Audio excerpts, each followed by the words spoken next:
following is a presentation of Main Street Media, your source for news, sports, and information on Main Street in Middle Tennessee.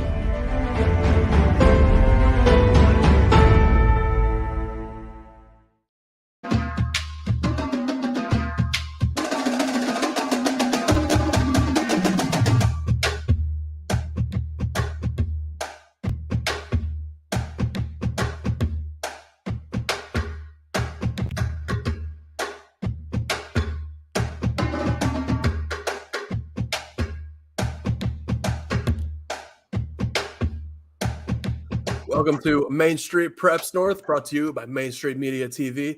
And as always, presented by Tennessee Highway Safety Office. Fans don't let fans drive drunk.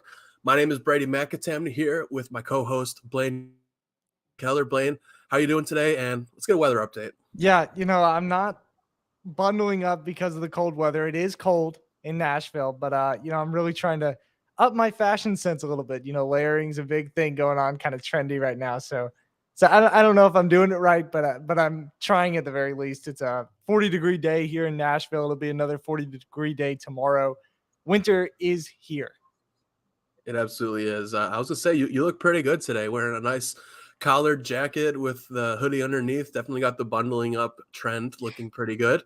And Blaine, why don't you introduce our first and only guest for today? He's so special. We're giving him the full spotlight. Yeah, Carl Miller, White House Heritage. It is winter, so we know basketball season is here. Coach Miller, thank you so much for your time today. How are we?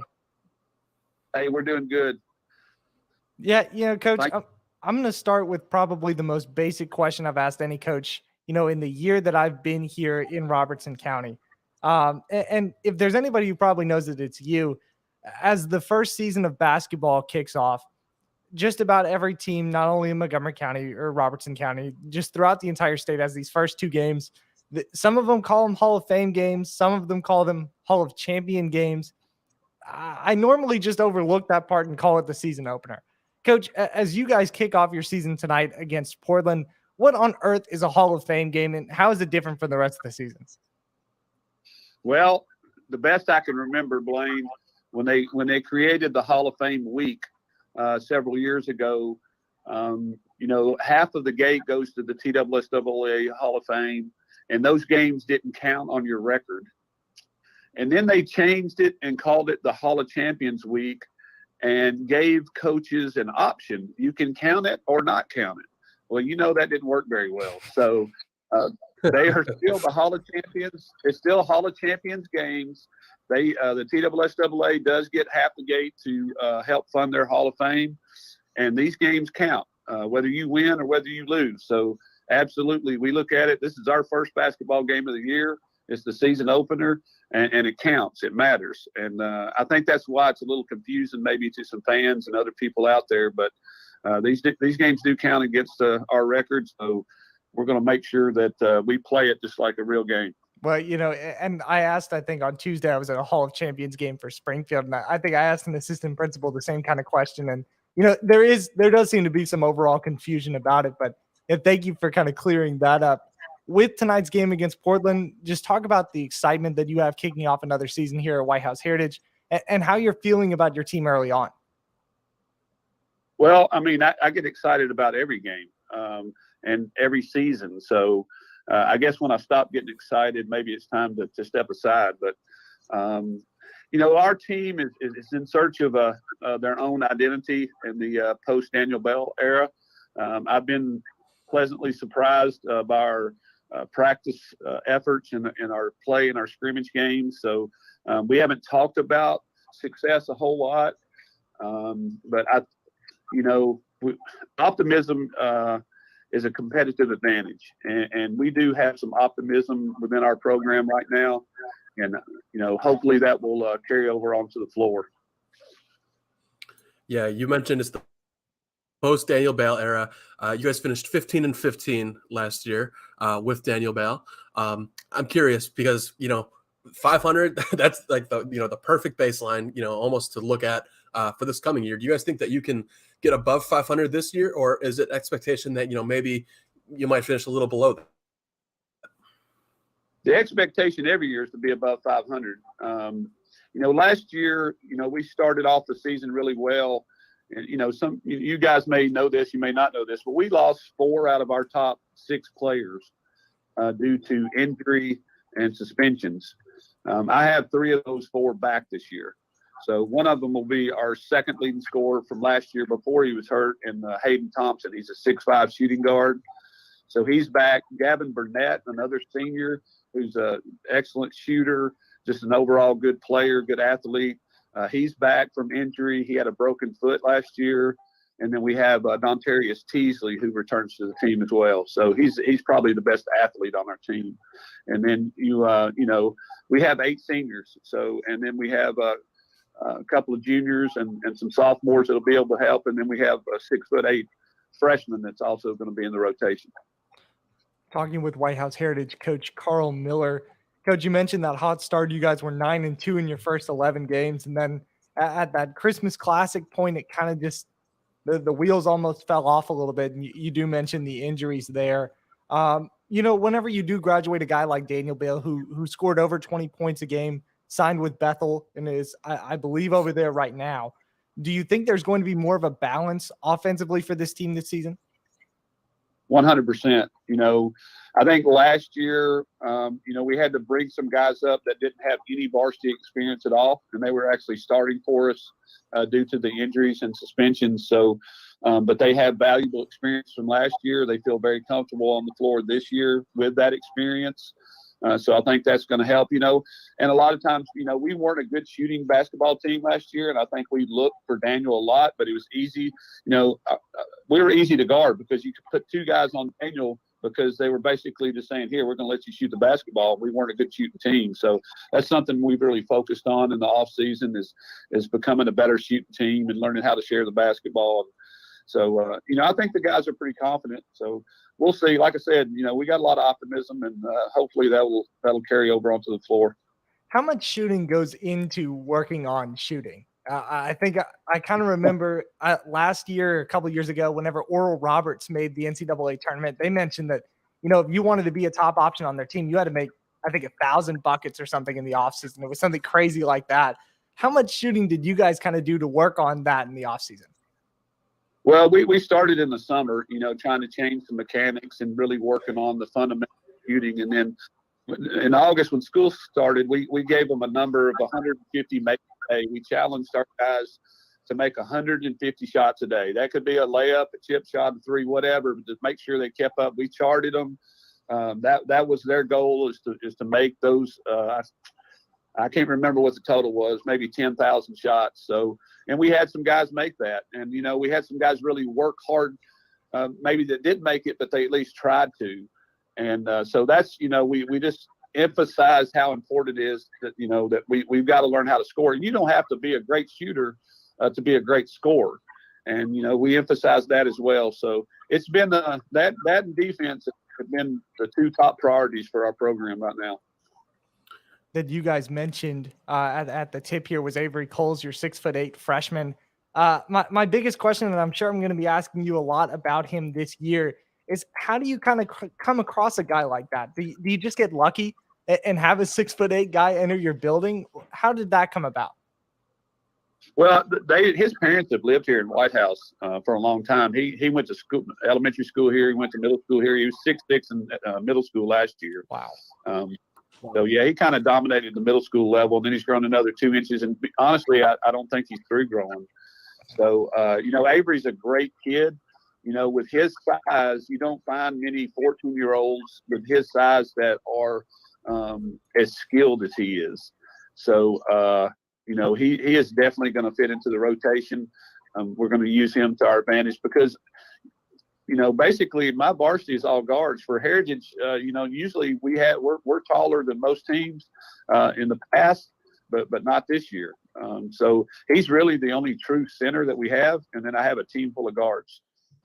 Whenever we talked at the Jamboree, Coach, I asked you a little bit about the district outlook and how things were looking in 9-2A, and you mentioned that Cheatham County is probably the team to beat this year.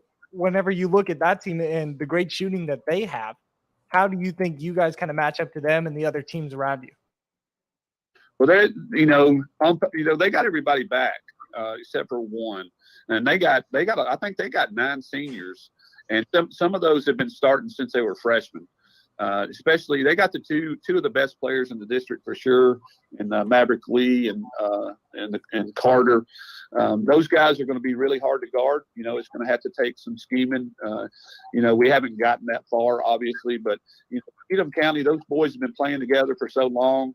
They play really well together, and they shoot the ball extremely good. So that's the reason I said that, with them losing less than anybody, and competitive as they were last year, I think, and I think Fairview is another team. They lost some pieces, but I'm telling you what, Fairview is going to be just as good. Yeah, getting away from basketball here for a second. I know you could talk basketball all day. We could too, but the thing I think most people in the country right now are looking forward to is 1 week from today. It's almost Thanksgiving. Who doesn't love getting together with friends and family, eating good food, and watching the Detroit Lions lose? I'm curious, between drinks, a full dinner spread, dessert, what are the 3 things that you're most excited to eat a week from today? The 3 things I'm most excited to eat. Most excited to eat, consume, inhale, whatever it is you're going to be having. Well, I tell you, man, I'm a sweet tea guy. So as long as there's sweet tea at the table, I don't really care what we have to eat. But my wife and her sisters are excellent cooks, and I'll probably be having to run the day after Thanksgiving to work some stuff off. You're going to have to get those 10,000 shots in the gym just like your players, Coach. Cranberry sauce. How about underrated, overrated? Just go through couple of the items in Thanksgiving. Overrated, underrated. Where do you have it? Overrated sweet potato casserole, and anything cranberry or beets. Leave those off my. You give me a good casserole, I'll eat the whole thing. Is there what about dish in the Miller household? There's got to be something. Yeah. Pecan pie. How about that? That's my signature dish. Is that your favorite Thanksgiving dessert? Because I know in my family we love a good ice cream pie or an Oreo pie. But is pecan pie, is that kind of your go-to dessert after the meal? Yes. Yeah, by myself, a whole one. Gotta say, there you go. Credit to Brady there for not saying pecan with his northern roots.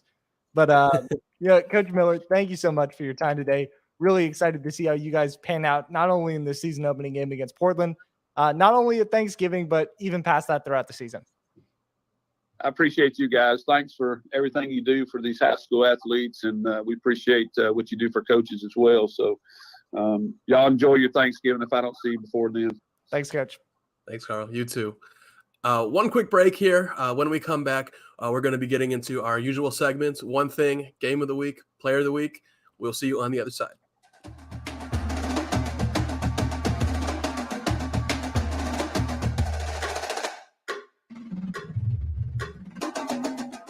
It was just a few drinks. I'm good. I thought it was good. After every game, we always have a few. It's no big deal. It was no big deal. Hey, I can hold my liquor. I thought I could hold my liquor.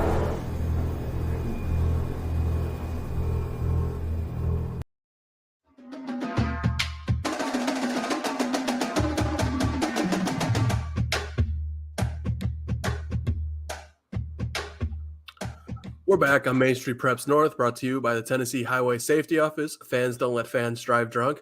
And before we get into our segments here, Blaine, we have people watching, of course. We have some people listening. But for the people watching, Blaine, did you notice that you were in the background of Carl Miller's picture? No, I didn't. I actually, there see he is. myself. Yeah, bottom right corner. Wow. Yep. I didn't mean to do that intentionally, but great eye there by Brady Matt. I don't know if I necessarily buy that, but I'll take your alibi on it.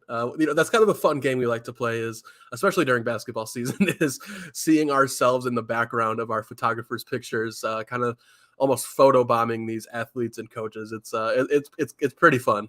I got to give some credit to Carl Miller and Heritage there for letting me sit on a kind of a makeshift press row there throughout the Jamboree. Whenever you have as many games as they had, 10 total quarters at that Jamboree Saturday, it's a lot easier to sit there and write all your stories while you're there, as opposed to, the mistake I made last year, which was sitting on the baseline the whole time, then writing it when I got home, which was not as fun. So credit to Heritage there. Yeah, kind of stay in sports writer mode there while you're sitting right there on the makeshift press row, like you mentioned. But Blaine, why don't we get into our one thing today? You can start us off with, how about some football? Yeah, what could be the last week of football in Robertson and Montgomery County. It's the quarterfinals in 5A and 2A. Springfield at Henry County, East Robertson versus Tyner Academy. We'll talk a little bit about Springfield and Henry County and maybe some players to look out for in that one. Of course, Devin Crenshaw's been playing well. Jalen Jones has done well defensively for Springfield these past couple of weeks. And it'd be hard to remiss their run game, which has really been dominant ever since Devin went out with what I believe to be a shoulder injury at Beach a few weeks back. This Springfield team's firing on all cylinders, and they'll have to make the drive up to Paris, and I will too. But, it should be a really, really fun game. Players to watch out for Henry County: Morgan Barrick, who didn't play much in the last 2 weeks. He had 2 carries against Dyer County and didn't play last week against Portland. But he's up to 1,100 yards rushing, 20 touchdowns. 3-star quarterback Ryan Dameron has 1,600 passing yards and 14 scores. Jace Kendall was part of the game-winning Philly special in overtime in their regular season meeting. He's got 5 receiving touchdowns. You got a lot of weapons on that Henry County side. Of course, Luke Brown, their Arkansas commit on the offensive line. It's going to be another really, really fun game. And then on the other side, East Robertson facing Tyner Academy. This might be the first time all season East Robertson has had an opponent that matches them talent-wise. There's a lot of talent on that East Robertson roster, and I've mentioned that week after week after week. But this Tyner Academy team is really, really good. And if you know anything about football in that Chattanooga area, Tyner's probably the team to beat in 2A right now. They've got a couple of receivers that they really like to air the ball out to, but their quarterback is incredible. This might be the first stat line I've seen of a quarterback, from a 2A school. Joshua Jackson, 3,000 total yards and 35 touchdowns. Zach Prince is close to that number touchdown-wise, but I've never seen, quarterback or not, skill position player, whatever, I've never seen somebody with over 3,000 yards. Yeah, that's pretty incredible. I mean, especially for a high school quarterback, because, a lot of high school teams don't really air it out very much, Right. Whether, it's just not part of the coach's game plan. They don't really have the quarterback for it. They don't really have the receivers for it. But, man, East Robertson has definitely never seen anything like that. At least this team hasn't. No. I mean, their only loss was to Macon County in the first week of the season. And that's a team that was more of a triple option style, just a ground and pound, really tough team. Not a team like really airing it out and forcing your athletes to beat their athletes. So I think that one's going to be really fun too, but there's a reason I'm going to Paris. It's going to be close to the game of the year.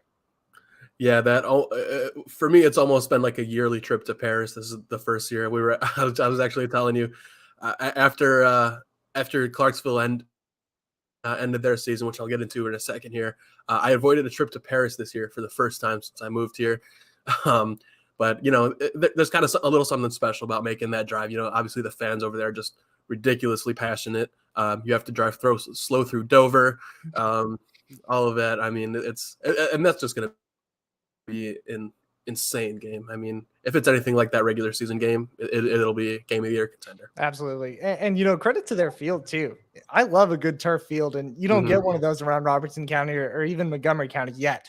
So, it's always fun being on turf for a little while. It is. And you got to get the pellets out of your shoe after, but it's better than getting mud and grass off of it. So, right. It's a very nice field, very nice facilities they got over there. But I mentioned Clarksville's loss. They went over to Cane Ridge. I thought they would play a close game, but man, Cane Ridge, that's just a heck of a football team. Clarksville ended up losing that game big to the Ravens, who are now going to be facing Beach this week, another game that is going to just be an excellent contest. Clarksville ended their season with I would say 8-4 record. They went on, I believe, 6 or 7 game winning streak to end the season before losing to Cane Ridge, beat 2 Sumner County schools, which was a goal of this team, got to the second round again after beating John Overton 47-14 in the first round of the postseason. So overall, successful season for Clarksville High. They would have liked to end it on a little bit of a higher note than they did. But I mean, from what I saw from this Cane Ridge team, Siobhan Abdullah threw 6 touchdowns. Mose Phillips, the third legit D1 player. Both 2 really good kids, by the way, but they both did great interviews. Was really pleased with how they run things over there at Cane Ridge. So credit to them, and credit to Clarksville for a strong season. Yeah, great season by Clarksville, but I think everybody's looking forward to that 6A quarterfinal as well. Cane Ridge and Beach this Friday. I think a lot of people think that one might be a game of the year contender. Brady, who did you pick in our weekly pick'em? Man, I did that I think 3 days ago, so I don't know exactly who I picked, but I want to say I may have picked Cane Ridge. I think I went with Beach. Can't remember for sure. I mean, I might have gone with Beach, but that's just how hard it is to pick this game. Right. Those are 2 teams I both saw this year. Both teams I saw play and beat Clarksville High. It's going to be a great game. I mean, those two teams. It feels like whoever wins that might be on a collision course to face Oakland in the championship, which, of course, Oakland gets there often. Yeah. Let's go on to our next point. Got a little basketball news here. It's the first week of the season, but Greenbrier is already struggling with some injuries. Nolan Carson, who didn't tear his MCL, but sprained it a little bit, I believe is the right wording that I was given by head coach Kenton Coleman. Travarius Flood hurt his finger. Both of those were football injuries, but those guys are expected to at least miss the beginning of the season for Greenbrier, a team that won 25 wins last week. And as we mentioned on our show last week, the team that I think is the team to beat in the county. Coleman said those are 2 of their top defenders outside of maybe DJ Jackson. So a big blow, but honestly at that Jamboree, it really looked like they hadn't missed a beat. They had a couple of guys fill in, and that seems like what they do really well. So they just have a very deep team that doesn't have a star to it. Well, this year might be the year they have a star with Jace Mangrum, but it seems like they'll be okay through 2022 going into the new year before they can get them back. Yeah, I almost wonder why they don't have Nathan Robinson come out like, hey, go grab some rebounds, maybe dunk a couple times. That would be pretty fun to watch. I'm all for it. I think he's probably enrolling early at Tennessee, so that's the only thing limiting him there. But I'd like to see Nathan Robinson box some dudes out. Yeah, maybe Josh Heupel doesn't really want him going out there and landing funny and maybe tearing an ACL or something. So yeah. I can understand it. Speaking of really good basketball teams, I went and saw Clarksville Academy play Northwest on Tuesday. Now, granted, Northwest coming off a rebuilding year, they've got a new head coach, and we're without their top player, Takari Monday, who averaged 10 points per game last year. But Clarksville Academy at halftime, led 49-4, had a 28-0 second quarter. Eddie Rick's Moorhead State commit. I talked to his dad after the game. I lost count of how many dunks he had. His dad said 11 or 12. One of them was kind of a reverse behind the back dunk on a breakaway. These Clarksville Academy boys, they're a Showtime team this year, man. These guys are a must watch for any basketball fan in the area. They lost in the state semifinals last year to FACS. And I think they could easily get back to that spot this year under new coach Matt Hoppy, who, of course, was a former Brentwood Academy assistant coach and head coach. He definitely has a vision here. Apparently, he's got these guys lifting 4 times a week, and you can see it with some of these guys bulking up. He's keeping the roster short this year. Last year, they kind of had the JV team sitting on the bench with them. This year, it's no nonsense. It's 10 or 12 guys there on the bench. He's only keeping the top guys there. And man, they're really good. I'm really excited to see how they do more. We'll talk to them in a second here when we get to game of the week. Yeah, and credit to their new uniforms. That blue and yellow that they got going on, I'm a big fan of that. I saw a highlight clip, of that Northwest game. Those unis look really good. They're nice, yeah. And it's not hard to imagine Eddie Ricks in his Moorhead State uniform either with those. Yeah, right. So we've got a little bit of reclassification news from this afternoon, a little bit of changes going on in Robertson County. I released a story a couple weeks ago. talking about those initial region and district alignments, a lot of East Robertson football fans were not happy with how Region 3-2A had planned out. York Institute is no longer in there. Their appeal to leave that region and move to a different one in Class 2A was successful. The TSSAA Board of Control approved that. So it's one less team East Robertson has to worry about traveling to. Springfield Wrestling, the only other team to win an appeal so far from the area, they're going to retain in Region 7AA and District 13AA. That's the Williamson County region and district now. So you lose a little bit of travel. I mean, I'm not really sure why they got out of their Sumner County area or Sumner County district, but that's what they chose to do. So that's your reclassification news early on here. Yep. And I want to talk real quick about the West Creek girls basketball team. Of course, a program that has taken several bumps over the years. I think they've got maybe 3 or 4 wins total since I've been here. That's not a slight on them. Just kind of goes to show, put in perspective how much they've struggled. They got a huge opening season win on Tuesday over Republic. Another program that has kind of struggled to find their footing. But West Creek beat them, if I remember correctly off the top of my head, 49-11. And I mean, that's just extremely impressive for West Creek. As far as I can tell, it's their first season opening win ever since 2009 when they opened. That could be wrong. There could be a Max Preps error with that. But as far as I could tell, I think that's the first time they've ever won a season opening game. So big credit to West Creek. Yeah, big credit to Coach Aaron Keener there. Big win for them. We'll give you a little score roundup of Robertson County here from Tuesday and Wednesday, your Hall of Fame / Hall of Champions scoreboard. Springfield girls basketball got its first win in the Hall of Champions game since 2011, upsetting Sycamore 67-63. Great game to start the year. And so far, my prediction of saying Springfield girls could be a pretty good team is correct. Springfield boys on the other side nearly succumbed a 16-point advantage in the second half to Sycamore, but they survived 60-58. White House girls and White House boys both suffered losses to Murfreesboro Central Magnet. On Tuesday, the girls lost 53-40. The boys lost 83-60. So a little bit of work to do there for Caleb Cook's squad. Greenbrier girls and boys picked up wins against Harpeth.